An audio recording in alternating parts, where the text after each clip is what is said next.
J'ai pas dit ici.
Alors, regardez autour de vous, l'exaspération est là.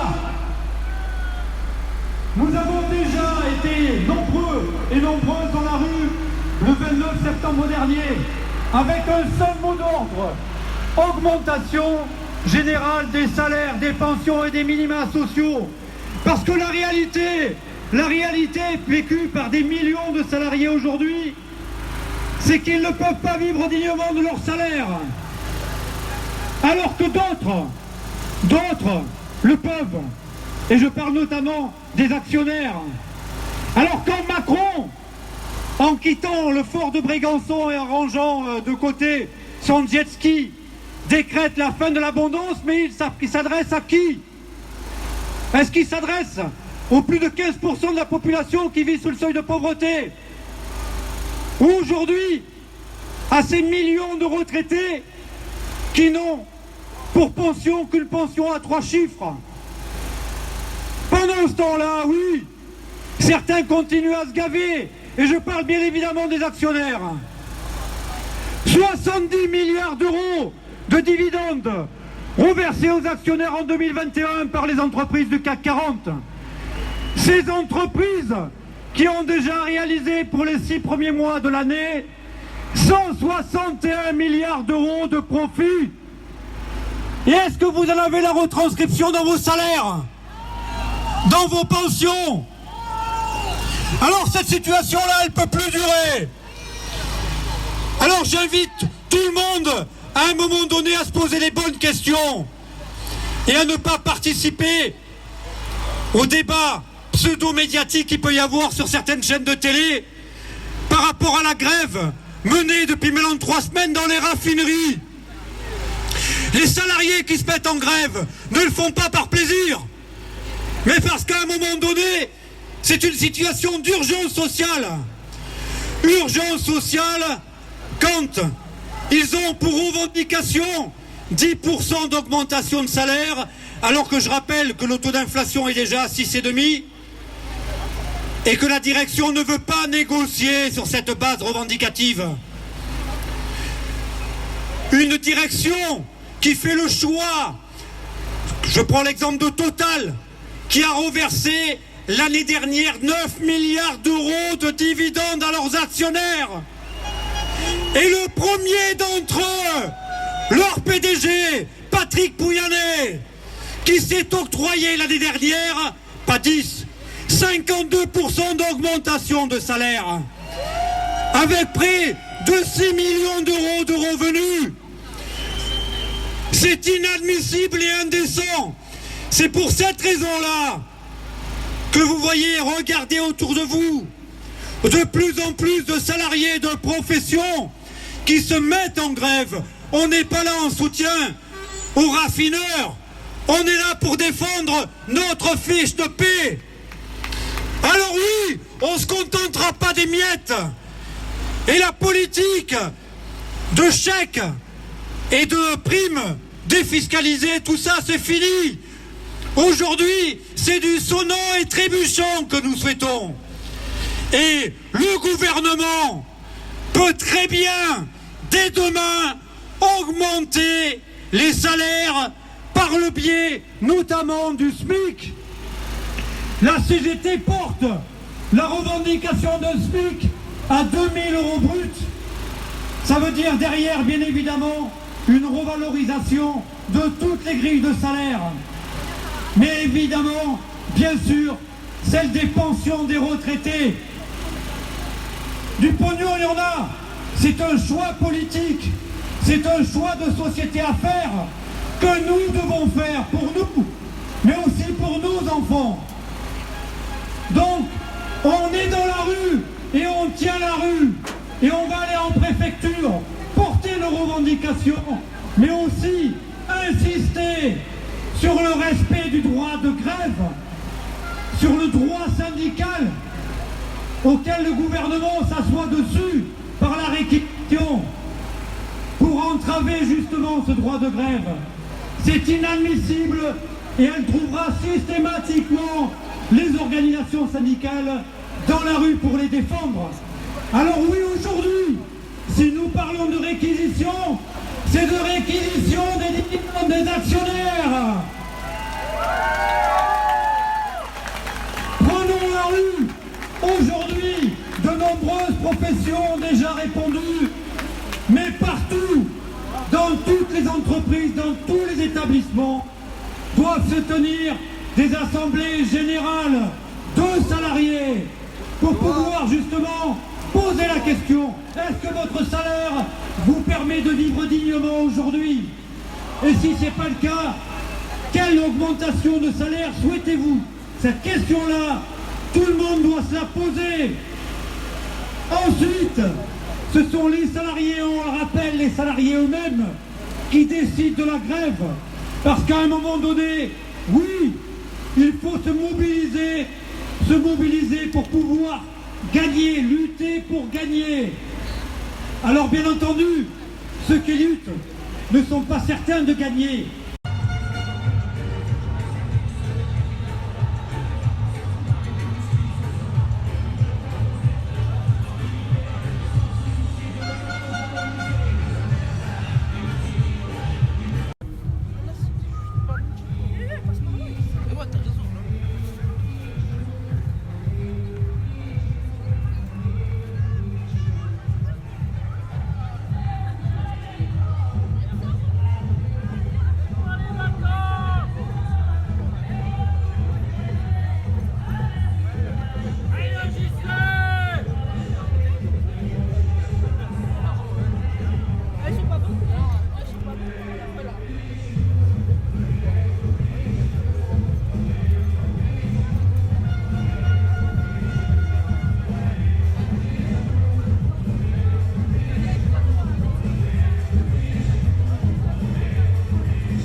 mobilisation, plus de 300 manifestants à Draguignan également. Ce qui montre bien qu'aujourd'hui, la question des salaires, elle est primordiale. Et on ne peut pas la balayer et la mettre sous le tapis. On va justement porter ces revendications-là parce que, on le rappelle, le gouvernement peut très bien prendre la décision d'une augmentation significative du SMIC. On rappelle, la CGT porte la revendication de SMIC à 2 000 € bruts par mois, et donc derrière, bien évidemment, ce qui entraînerait une revalorisation de l'ensemble des grilles, mais aussi des pensions de retraite. Au lieu de cela, la décision prise par ce gouvernement, c'est de balancer un peu à volo des primes ou des aides pour les carburants.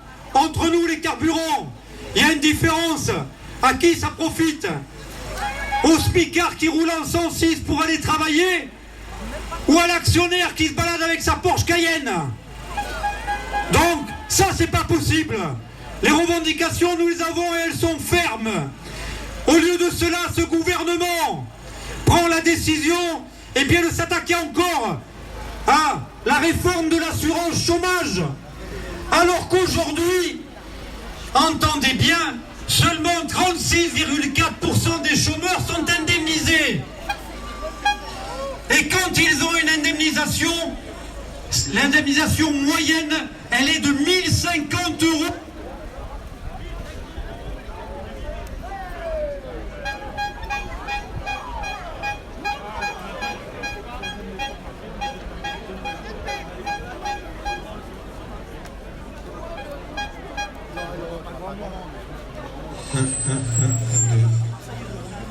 Et voilà, 1 050 € donc. Merci Marc. Et ouais, défaillance technique. 1 050 € alors que le seuil de pauvreté aujourd'hui